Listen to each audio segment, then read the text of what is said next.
Jumping straight back into the action here on the GSMC Chip Shot Football Podcast. Like I said before the break, we're going to go all the way back to the Brazil game. A great game, a fantastic game in South America for the NFL, but a 34-point win for the Philadelphia Eagles. You know, they put up 34 points. They didn't win by 34 points. Against another great NFC team. It didn't tell the whole story, though, I think, for a lot of people that have dissected it a little bit more, and it has been brought to my attention now. Obviously watching the game, but I think it's become more of a bigger topic as the days have gone on. Obviously, Saquon's performance stole the show in the end. 3 touchdowns in his debut with the Eagles. The way that he ran it, fitting seamlessly into this team. It looks like he's been there his whole career, but that was the main grab of everything, right? That's what everybody gravitated towards, but there have been some concerns, if you weren't watching the game or anything like that, with how Jalen Hurts performed at certain points in this game that I think people and myself, now looking at it a little bit more in depth, have started to pick up on, and I wanted to bring it up here to get your guys' thoughts on any of these concerns, right? Because you look at Jalen Hurts and how he played against the Green Bay Packers. He finished 20 of 34 for 278 yards with 2 touchdowns, but also 2 interceptions as well. If you remember those interceptions, it's not like it was a crazy tipped pass or anything like that, or just a great interception just in general by the opposing defense. It was 2 very poor decisions that led to those interceptions. You look at the first one, just backed up against his own end zone.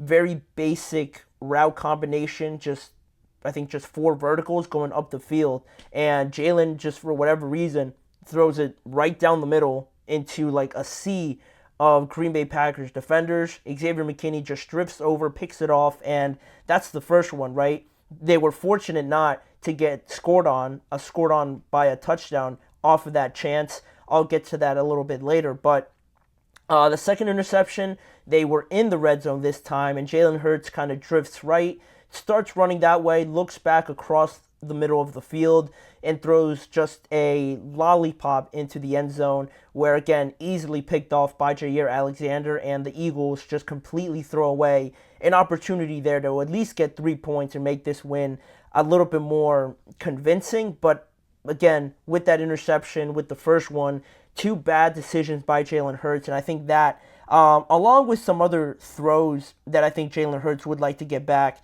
in this game. You look at the decision-making on some of them.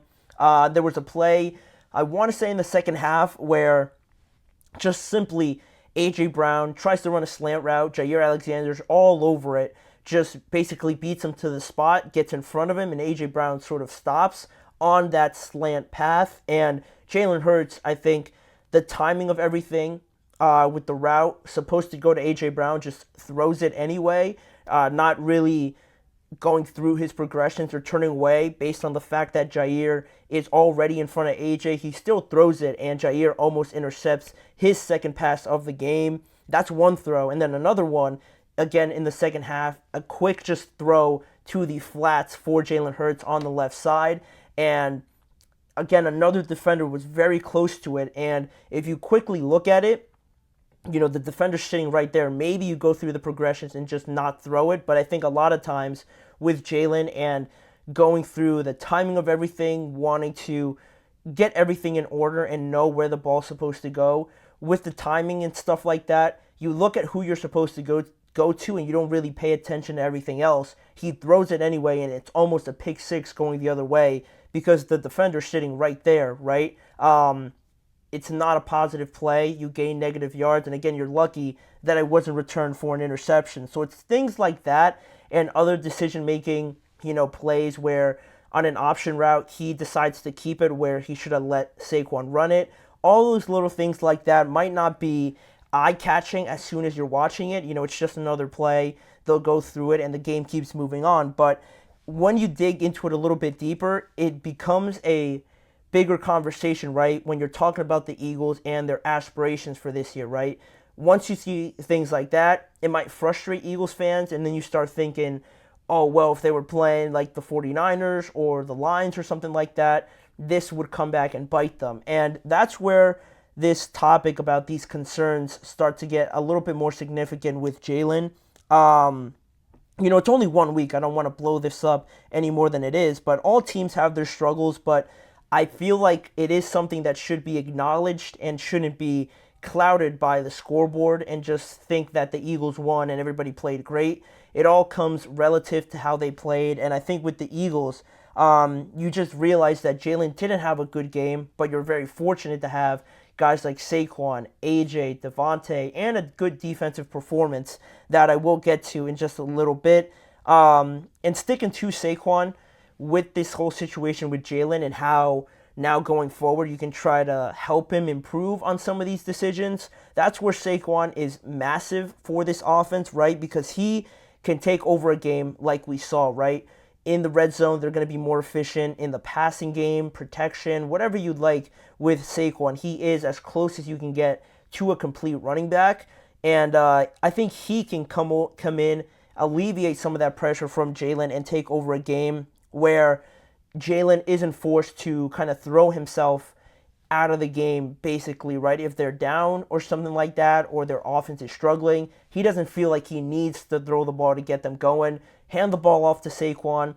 Very safe play overall, generally, and Saquon can get and do the most out of the opportunities that he gets. He usually does. With the great offensive line that they have, they could just hand it to Saquon like 8 times in a row, and they're going to be pretty successful overall. So that's one thing, and plus you throw in the matchup nightmare that he is. You saw it on the first touchdown that he caught, a wheel route out the back of the backfield towards the left side, going up, catching it like a wide receiver, almost over 2 guys. That's insane for a running back. And then you think that was caught on like 2 DBs, if I'm not mistaken. And then if you ever get him on a linebacker, that's a very favorable matchup for the Eagles as well. So those are the things that Saquon brings to this offense that will make it a little bit easier for Jalen to not maybe make some more intricate decisions where he just feels like he has to throw it or it's supposed to go there, so we're going to force it there. With Saquon, I think you can make it a little bit simpler for Jalen in this regard. And also, speaking of making it simpler, I think Kellen Moore did a great job calling the offense as well, kind of pointing out what the opposing defense was doing with some shifts, some pre-snap motion, a lot of motion actually, in the shotgun, under center, things like that, that once you get a little bit of motion going, you see if a defensive back follows you, or your receiver, I should say, and you can kind of understand that they're in some sort of man, some sort of zone, and then you can make it, you can take away almost a step for Jalen Hurts, essentially, right? Knowing that it is man or it is zone, and making it a little bit easier that way for him in that regard. And also, then you start thinking about what I mentioned before, right? This worked against the Green Bay Packers, right? But is this going to work against other more experienced defenses, I could say, experienced in bigger moments, I should say, like the 49ers, like the Lions, I guess, just off the back of this year? Can they get by with an okay game from Jalen Hurts, with Saquon Barkley playing very well in the playoffs, so to say, in this scenario? And that's where finally, I mentioned before the defense, that's where the defense comes in, right? I think they also can play a pivotal role in kind of hiding the fact that Jalen isn't necessarily taking over a game, isn't orchestrating a game, but when the defense is able to lock everything down and sort of bend but not break once they're in the red zone, I think that's huge, because if you look in the Packers game, not only did Saquon complement Jalen and make it easier for him, but this defense really allowed, Green Bay to drive down the field, potentially get into the red zone, and they just shut everything down, only allowing field goals rather than touchdowns. You look at that first interception, right? Terrible mistake by Jalen Hurts to give the Packers field position essentially 10 to 15 yards away from the red zone. The defense locks everything down. They hold the fort, so to say, and they only give up 3, where really they probably should have given up 7. If one of those field goals where the Eagles defense didn't lock everything down, if one of those field goals turns into a touchdown with how Jalen Hurts played with those 2 interceptions and some questionable mistakes, Green Bay probably ends up winning this game, and then this massive game from Saquon is almost thrown away because Jalen becomes the story, right? He becomes the problem, and he becomes even more of a headline everywhere. But that's where I think some of these weapons now, with the Eagles having the luxury of having such a talented roster, can kind of mask these mistakes right now.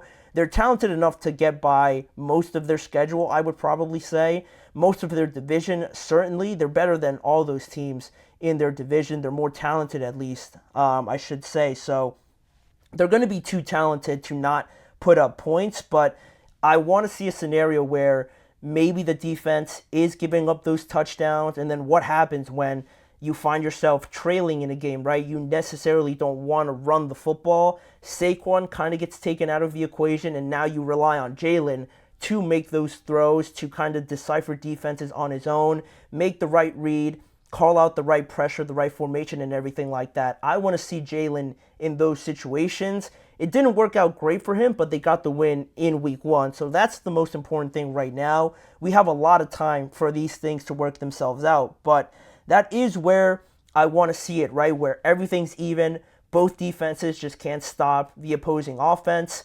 Offenses are going back and forth. Talent out of the stadium. The difference is going to be the quarterbacks. Which quarterback can make the right read, make the less mistakes in the game.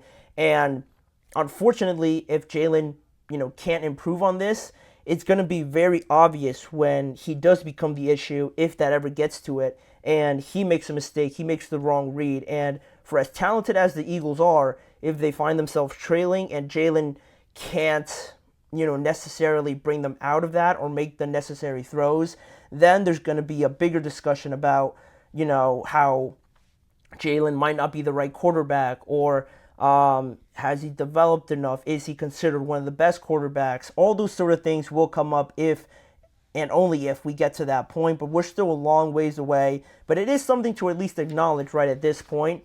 The Eagles looked near perfect. Their defense played great. They won the game, put up a bunch of points, but there is always something to work on, and especially at the quarterback spot.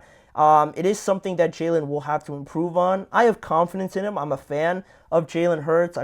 I believe that he has everything to be a top quarterback, but there's that one little thing that you still need to see get a little bit more refined as we go on. But speaking of going on, we have some more topics to get to on today's show. Looking at the Steelers, now going into week 2, probably starting Justin Fields, we look at a situation where their main target was George Pickens, but he's going up against Patrick Surtain. The outlook on that matchup, what does George Pickens think of that, and do they have enough outside of George Pickens, if he's not as impactful as he was, to win this game? And what kind of effect could that have on Justin Fields in this game as well? We get into all of that after this break. We'll be right back. Look